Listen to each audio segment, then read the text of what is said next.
Hi, everybody, and welcome to the Arm Coach Podcast, episode number 12. Well, hello, everyone. What are you up to? What are you guys reading right now? So, I will tell you, I just finished an article. It was kind of a strange article, but anyway, I wanted to share it with you because when I was reading it, in the article, they were talking about Arthur Conan Doyle. If you don't know who that is, he's the author of the Sherlock Holmes series. And they talk about how before he became a writer, when he was a young man, he actually served on a ship that sailed from Scotland to the Arctic. Apparently, he did this, and it was like a couple month journey, I think. I'm actually not exactly sure how long it was, but apparently, for the rest of his life, he would tell anyone and everyone who would listen about this voyage to the Arctic and how being on that ship was the best thing that ever happened to him. And he attributed that time on the ship as contributing to his literary success, but also to his longevity and his health in life. So he really thought that this trip was the best thing. Now, here's why I wanted to share it with you. In the article, they talk about the fact that Arthur kept a diary, a very detailed diary where while he was abroad on the ship and he was heading to the Arctic, and his diary entries are really kind of rough. Every day, he's writing about what's happening on the ship and how he's doing in his mental state. And each day it keeps getting worse. So he's writing in his diary every day during the trip, and he's talking continually about how he's kind of bored. He has all this anxiety that the ship is going to get trapped in the ice and then they're going to be stuck. And he has all this fear that he's going to fall into the water. And basically, he just keeps talking about how unhappy he is. Yet, for the rest of his life, you couldn't shut this guy up about how wonderful and impactful this trip was on his life. And he attributed that trip in his 20s, going to the Arctic, as having all these really, really positive benefits for him with his literary career, with his health. It's so funny. It made me think about something that I've been wanting to talk to you about, which is the power of doing hard things. Okay, so if you're listening, it's probably because you are contemplating sculpting your arms by lifting weights, losing weight, and not overeating. And my guess is that you don't think that it will be easy. If it was easy, you probably would have done it already. You wouldn't be listening to this. But you're probably thinking this is going to be a lot of struggle. It's going to be really difficult. It's going to be uncomfortable. Maybe it will even be a little embarrassing. And it's sure not going to be fun. It will probably be boring. I'll have to tell everyone or talk to people about it. This just doesn't sound very good. This is what is so challenging when we want to change habits. We look into the future and we see all the ways of like, this just doesn't particularly look like it's going to be a very enjoyable time. And then we have to get into a place of convincing ourselves to do something that's going to be hard. Now, I'm not going to tell you that changing your exercise and eating habits is going to be easy. It's not true. It's going to be challenging. It is going to be difficult. It is going to take effort. But what I want to explain to you is why it is challenging to get yourself to do hard things, and also the real benefit and real power behind deciding to do hard things. The main problem that we all face is the process of how our brain evolved. Our brain is actually designed to avoid hard things. I've talked about this before in these episodes, but what we are innately motivated to do is very simple, right? Seek pleasure, avoid pain, and do both of these things while expending the least amount of energy possible. This is basically our motivational triad that explains how we survived. And it makes a lot of sense. It makes actually incredible sense when you think about humans thousands of years ago in a world full of danger, when you didn't know when your next meal was coming or where it was coming from, when shelter and basic necessities for life weren't a given, When violence was around every corner, there were hard things all over our environment. Just existing, just living was hard. Surviving was hard. And so looking for easy solutions, looking for ways to seek pleasure and avoid pain by using the least amount of energy as possible. So the easiest way to do it, that was a smart thing to do. That helped us survive. That was a really beneficial way that our brain evolved to look for easy things to do. It makes a lot of sense when you're doing hard stuff all the time just to survive. Now, here's the problem. In today's world, if you are listening to this, most of us don't have to do that many hard things in order to survive. I certainly didn't have to do and have not had to do a lot of hard, really difficult things in order to survive. Food has been pretty easy to get. Clean water is as simple as turning on the tap. Shelter has never been a question for me. I'm not always facing a world in which violence is always coming around the corner. And you know what? My brain is kind of happy that I don't have to do things, difficult things to survive. It likes not spending a lot of energy. And when you have to do difficult things to survive, you have to expend a lot of energy. My brain likes to save energy because that's what has allowed, essentially allowed humans to survive. It was saving energy, expending the least amount of energy and moving towards pleasure and moving away from pain. That allowed for survival. But we're in a very different world than we were thousands of years ago, when we don't have to do, a lot of us, very difficult things in order to survive. So then choosing something difficult to do, like changing a habit, changing any habit, is going to require energy, and changing the habit of not lifting weights or overeating will be a difficult thing to do. It will require awareness and energy and doing things that make you feel kind of uncomfortable. That is actually kind of going against the grain of evolution. It doesn't come naturally for most of us. And this is also part of why not lifting weights and overeating can so easily become a habit. Because also, our brain wants to seek pleasure. It wants easy pleasure. So screens and eating, I've talked about this before, are the quickest and easiest fix to feel differently.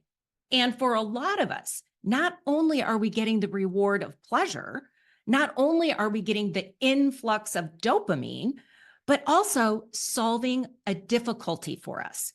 They're solving how we don't want to feel in the moment. They're solving our desire not to feel stressed or anxious or uncomfortable or bored or lonely. Whatever it is, it's also solving a problem. Your brain wants instant gratification. But not only that, it wants easy instant gratification. And then easy instant gratification that solves a problem? Well, that's just like hitting the jackpot. The problem is, if you keep going towards that easy instant gratification and that easy instant gratification to solve a problem, to take care of a difficulty that your brain already doesn't want to deal with, it doesn't want to do the hard things, it wants to do the easy things, sooner or later, you're going to find that you will have created a habit. What this means when you want to start lifting weights and stop overeating is that you have to purposely choose to do the hard thing. You have to purposely choose to move towards something that is difficult. And basically, no one wants to do this. I know I certainly didn't. That was a big thing that held me back for a long time. Just thinking about, oh, this is too hard. It's going to be too hard. I know I'm unhappy right now, but this looks like a ton of work. And it's not because I was lazy. It's not because something was wrong with me. It's because doing the hard thing went against my brain's most basic instinct to have things be easy. So if you're going to choose to do something hard, there has to be a reason. There has to be some sort of power in doing the hard thing. There has to be some sort of long-term benefit that will sustain you well after you've done that hard thing. Otherwise, you'll look at that hard thing and kind of think, what's the point? I like it easy. My brain likes it easy. Easy is comfortable. Easy is what I'm designed to do. Let's just have everything be easy. So it brings me back to Arthur, who was so unhappy on that ship, right? You look at his diary entries every day, and he was talking about his fear and his anxiety and his boredom. And this guy was afraid that the ship was going to get stuck in ice, right? Like, that's a hard thing to get out of. But afterwards, when he got back, and then throughout his life, he couldn't stop talking about how great this voyage was. He couldn't stop talking about how it had set him up for so many things, including becoming a great writer. He found something really powerful in doing something that at the time, you can read in his diary, was really, really hard for him. So here's the power in doing hard things.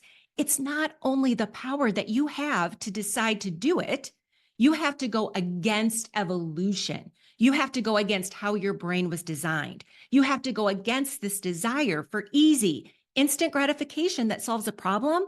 You have to make that decision.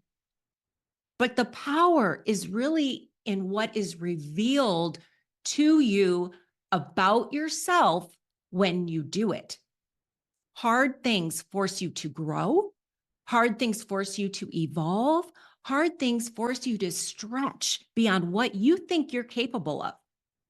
Hard things force you to become something greater and more and bigger than who you were before you did that hard thing.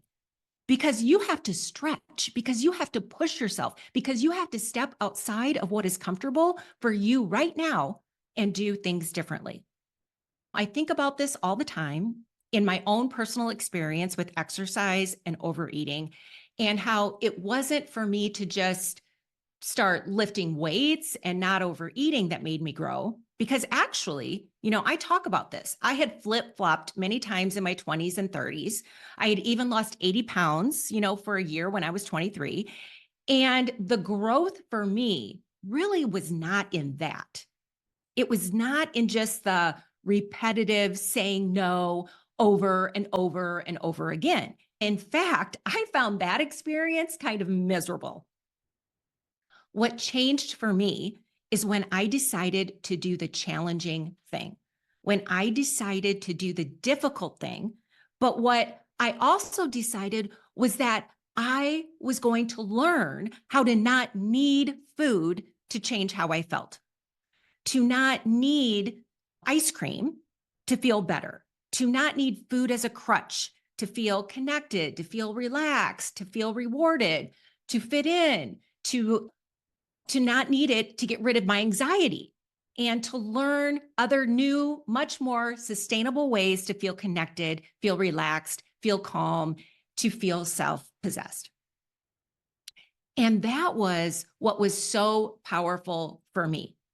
And I will tell you, I wouldn't trade that experience for a second, because I am someone who is different on the other side of it. I was forced to grow. I was forced to stretch in ways that I didn't even think at the time were really possible. And I'll tell you that I also don't regret all the years that I was not exercising and overeating. It was really a struggle for me, and it was causing a lot of pain. And it was something that I spent so much time worrying about and thinking about and beating myself up over. I wouldn't trade that in either, because I needed that period. I needed that in order to become this next version of myself. I needed that in order to grow. Not lifting weights and overeating for me, and I'm sure for you, was comfortable. It was easy. You don't have to grow. You don't have to stretch. You don't have to do anything really at all to feel different, other than, look at your screens and scoop up the Haagen-Dazs. It's simple. It's easy. It gives you immediate pleasure, instant gratification. Not only that, it moves you away from pain. And it does this with almost expending no energy. I mean, Think about the energy your brain has to expend to grab your phone and get ice cream. It's very little. It's especially very little when our phones are in our pockets. If you have a gallon of ice cream in your freezer, or you walk into a parlor, or you ask a waiter for a bowl of ice cream. That's very little energy that you're expending. So, yes, for me, not exercising and overeating were causing me a lot of pain. And there were tons and tons of repercussions. And as it continued, as I got older, the repercussions started to mount. But my brain was on the path of least resistance. And sometimes our brains will choose something easy at our own expense. And that's what I was doing. I was choosing something easy at my own expense. The more comfortable my brain was at relying on screens and food as a way to feel differently and to feel better, and also just a way to feel good, right? To get pleasure in my life, the more I stagnated, the more I didn't grow, the more I didn't evolve because I wasn't expending any energy to. I was just doing the same thing over and over. I think about it sometimes, and I really had the hangups and the fears and the awkwardness of a 13-year-old girl really locked inside of the mind of a woman in her 30s because I wasn't making any progress in any of it. I wasn't making any progress in feeling less awkward or feeling less uncomfortable or feeling less anxious. All those same negative feelings that I had when I was 13 and I started overeating, guess what? They were still there. They hadn't really budged. I hadn't made progress because I kept turning to the same solution. I kept feeling awkward or feeling uncomfortable and deciding I would have a snack. It was easy, it was pleasurable, it helped me avoid pain. It took almost no energy, but it was stunting my growth and making me feel miserable at the same time. And that piece about stunting my growth, that was the piece that took me the longest to understand. I didn't understand how it wasn't just that I was choosing pleasure. It wasn't just that I was in a habit. It's that I was actually stunting my own development and my own evolution as a person. Choosing the easiest thing kept humans alive back in the day when we were faced with having to do hard things and difficult things all day long just to survive. We were expending all this energy just to get food, just to get shelter, just to be safe. And so choosing the path of least resistance made sense. It made a lot of sense. But now, most of us are in a situation where we're actually expending very little energy to survive, very little energy to get food, to get clean water, to get shelter, to be safe. But our brain is still choosing the easy way forward. We're caught up in seeking comfort over and over. It's never occurring to us that we should even have to do the hard thing because our brain is programmed not to want to do the hard thing because it thinks doing the easy thing is how we survive. Now, here's the crazy thing. Not only are we choosing the easy thing to do, but by using screens and food as a quick and easy fix to feel better, we start to tell ourselves that without that fix, we'll be unhappy. We won't have fun. We'll be missing out. Life will be boring. Not only are we choosing the easy thing, but then we turn around and we kind of don't like the fact that we're relying on food as our go-to way to feel good, our go-to way to have fun, our go-to way not to be bored or to get through that party, to make these people more interesting. Of course, we don't want to take it away. I was talking with a client yesterday who really wants to change her eating habits, and she was telling me that she is so sick of where she is and she wants to stop overeating, but the idea is intimidating because she's afraid that she might fail. And what I told her was this: you get to define what success and failure look like for you. My definition of success is not and never has been that I will never overeat again. That is not my definition of success. Never overeating is not the metric of my success that I choose. My metric of success is not, I'll never have seconds, I'll never snack.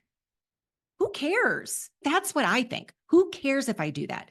Because I could do that and just say no and not learn any of this work, not use any of these tools, not understand how to change my desire, not understand that my thoughts create my feelings, not understand or know how to help myself feel better right now without relying on anything external outside of me. I don't want that metric of not overeating. What I want is, can I learn how to stop relying on food?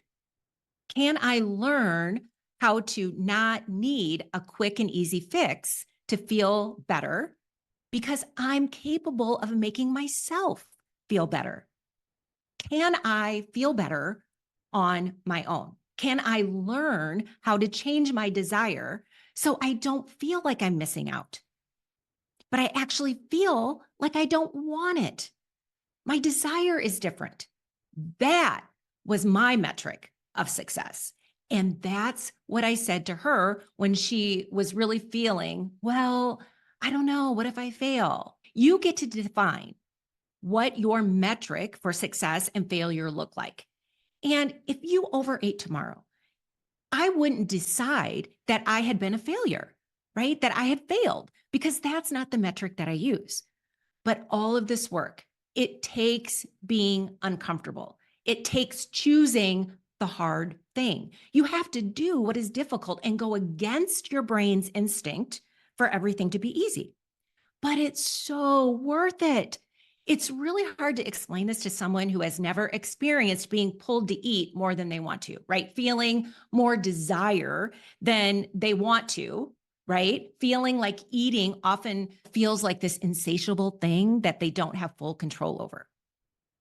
But if you feel like that, then you will understand that to be free of your desire, to feel like you have control, to feel like you are not being pulled in this direction that you don't want to go in, that is the best feeling in the world.